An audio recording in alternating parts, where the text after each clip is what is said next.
Hello everyone, welcome to our channel. This is Srishti Agarwal. तो मैं आप सभी कक्षा 4 व 5 के स्टूडेंट्स के लिए लेकर आई थी प्रयास सब्जेक्ट इंग्लिश की वर्कबुक के सॉल्यूशन, जिसमें हमने काफ़ी सारे सॉल्यूशन देख लिए हैं। अब आगे बढ़ते हुए देखेंगे फॉर्मेटिव असेसमेंट 10 से continue.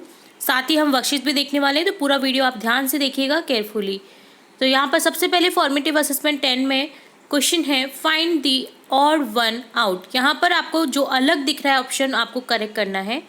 Mobile, laptop, computer, diary. देखिए मोबाइल, लैपटॉप, कंप्यूटर तीनों एक ही चीज़ें हैं, स्क्रीन होती हैं सब में देखिए। बट डायरी क्या है, एक बुक होती है, नोट पैड होता है जिसमें आप लिखते हैं कुछ ना कुछ। तो यहाँ पर ऑप्शन थर्ड करेक्ट हो जाएगा। नेक्स्ट है find the odd one out. Table, chair, sofa, pen, ये सभी टेबल, चेयर, सोफ़ा ना बैठने की और लकड़ी से बने साधन है, बट पेन लिखने के लिए यूज़ में लिया जाता है। तो यहाँ पर ऑप्शन फोर्थ करेक्ट हो जाएगा। The state tree of Rajasthan is. Rajasthan का राज्य पेड़ कौन सा है? खेजड़ी। खेजड़ी का वृक्ष, जिसको बचाने के लिए आंदोलन भी हुआ था, खेजड़ी आंदोलन।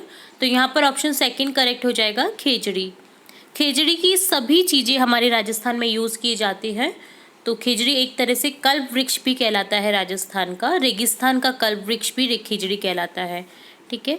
What do you do first in the morning. आप मॉर्निंग में क्या करते हैं? सबसे पहले वेकअप, उठते हैं। तो ऑप्शन फोर्थ करेक्ट हो जाएगा। Complete the sentence using is am are. Is am are का यूज़ करना है। इज एम आर में देखिए इज सिंगुलर के लिए यूज़ होता है, एक वचन के लिए ही, शी, है ना, और इट, और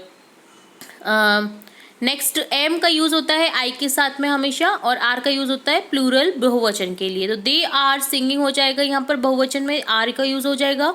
आई एम ट्राइड, आई के साथ में एम का यूज़ हो जाएगा। शी इज़ हंग्री, शी के साथ में इज़ का यूज हो जाएगा, और यू के साथ में हमेशा आपको ध्यान रखना आर का ही यूज़ करते हैं। तो यहाँ पर हो जाएगा you are intelligent.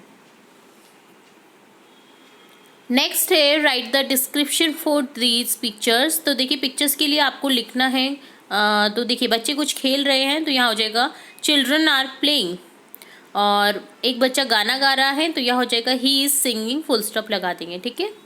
Rewrite the sentence with correct punctuation. विराम चिन्हों का यूज़ करना है आपको, करेक्ट पंक्चुएशन। अगर क्वेश्चन है तो क्वेश्चन मार्क, सेंटेंस कंप्लीट हो रहा है तो फुल स्टॉप, और अगर एक्सक्लेमेटरी विस्मयबोधिक अगर आपको दिख रहा है, आश्चर्यजनक अगर कोई सेंटेंस दिख रहा है तो उसमें एक्सक्लेमेटरी साइन होता है।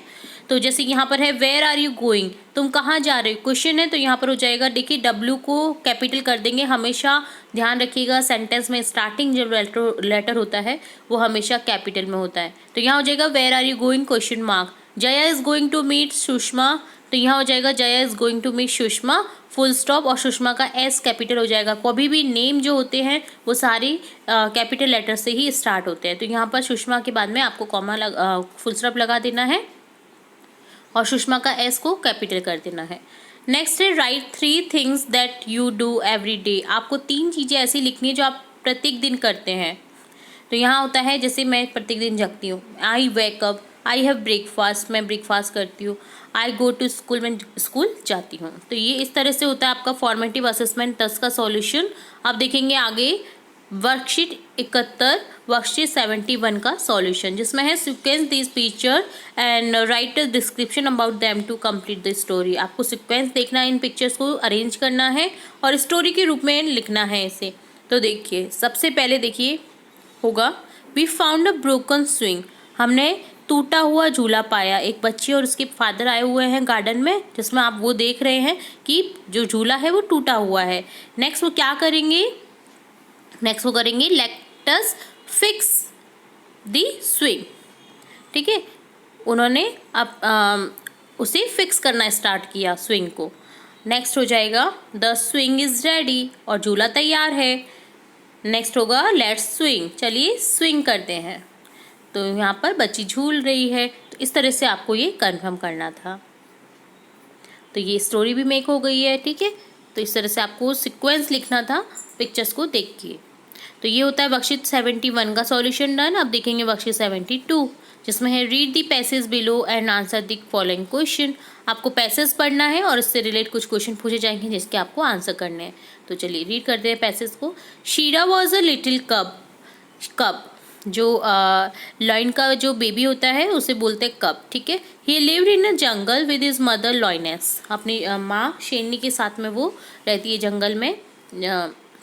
जंगल में रहता है शेरा, ठीक है। शेरा एक लिटिल कब है, उसका छोटा सा बेटा है। जो लॉइन के बच्चे होते हैं उन्हें बोलते हैं कब, ठीक है। Shera was playing hide and seek with his sibling, और वो अपने सिबलिंग्स के साथ में छुपन छुपाई खेलते हैं। छुपन छुपाई को गेम को बोलता है हाइड एंड सीक, ठीक है।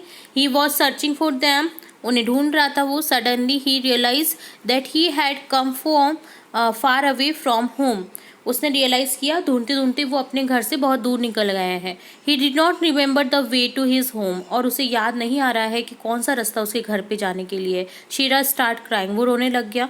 Mother lioness hear the crying of Shera, जो मदर थी लॉइनेस, जो शेरनी थी, उसने उसकी रोने की आवाज़ सुनी शेरा की। All the siblings and mother lioness started looking for him, और उन्होंने उसे देखना स्टार्ट किया। Finally mother lioness found Shera behind a big banyan tree, और फाइनली जो लॉइन जो शेरनी है उसने बनियान ट्री, बरगद के पेड़ के पीछे उसे पाया। शेरा बिकम वेरी हैप्पी, और वो बहुत खुश हुआ आफ्टर सीइंग हिज मदर, अपनी मदर को देखकर।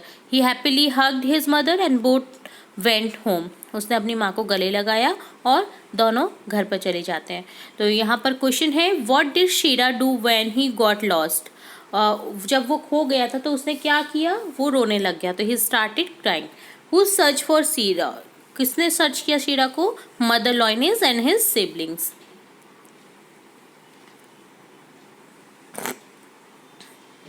तो यहाँ पर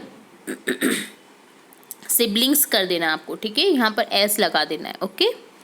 नेक्स्ट है, how did Shera get back to home, question mark. His mother found him behind a big banyan tree, then he went to go home with her, वो banyan tree के पीछे मिला और वो चले जाते हैं अपनी माँ के साथ में, ठीक है। What what you do if you got lost in jungle, तुम क्या करोगे अगर तुम जंगल में खो जाओगे तो। I will start shouting so someone will come for help, मैं चिल्लाऊंगा और जिस चिल्लाने की आवाज़ किसी को सुनाई देगी तो वो मुझे बचाने के लिए आ जाएगा, ठीक है। तो ये डन होता है बख्शिश 72। अब देखेंगे बख्शिश 73, जिसमें है read the description of the following festivals and find the correct picture for them below. Label the picture with the name of festival and number of description. तो आपको क्या करना है, यहाँ पर डिस्क्रिप्शन जो फेस्टिवल की डिस्क्रिप्शन दिए गए हैं इसे रीड करना है, ठीक है, और पिक्चर्स के अकॉर्डिंग करेक्ट करना है, लेबल करना है पिक्चर्स को, नेम ऑफ फेस्टिवल बताना है और इनको सीक्वेंस में अरेंज करना है। तो देखिए, people celebrated the birth of Jesus Christ on this day, तो यहाँ पर हो जाएगा फर्स्ट नंबर में क्रिसमस, ठीक है। नेक्स्ट है, सिस्टर्स टाई और राखी ऑन ब्रदर्स रिस्ट, भाई की रिस्ट यानी कलाई पर राखी बांधती हैं। कौन सा त्यौहार होता है दूसरे नंबर पे, हो जाएगा Rakshabandhan. It is the festival of colours, ये कलर का फेस्टिवल है। थर्ड नंबर में लिख देंगे हम होली, यहाँ पर ये एग्जाम्पल के तौर पे आपको बताया गया था। नेक्स्ट है, it is the festival of lights, symbolise the victory of good over evil, ये लाइट्स का फेस्टिवल है, उजाले का फेस्टिवल है, और ये सिंबल देता है जीत की बुराई पर हार की, ठीक है। तो यहाँ पर ये है Diwali. Next, it is also called the festival of breaking fast, it marks the end of Ramadan, तो यहाँ हो जाएगा ईद, फेस्टिवल ब्रेकिंग फास्ट, ठीक है, फास्ट को तोड़ने वाला फेस्टिवल, ओके। तो ये होता है रमजान में जो देखा जाता है, तो ये है ईद का त्यौहार, ठीक है, जिसमें लोग आपस में गले मिलते हैं और एक दूसरे के घर जाते हैं, सेलिब्रेट करते हैं सेवई की खीर से।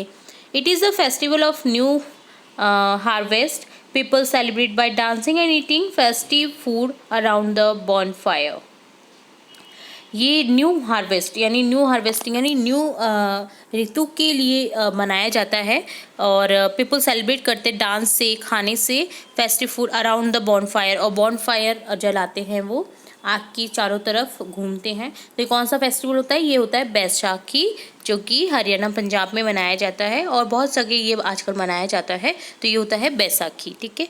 तो इस तरह से डन होता है। आपका बख्शिश 73। तो यहाँ हमने देखा बख्शिश 73, 72, 71 और फॉर्मेटिव असेसमेंट 10 का सॉल्यूशन। इसी तरह हम आगे की और भी बख्शिश के सॉल्यूशन देखेंगे और भी इंपॉर्टेंट वीडियोस आपकी कक्षा से रिलेटेड देखेंगे। तो जुड़े रहे हमारे चैनल के साथ। वीडियो को पूरा देखने के लिए धन्यवाद।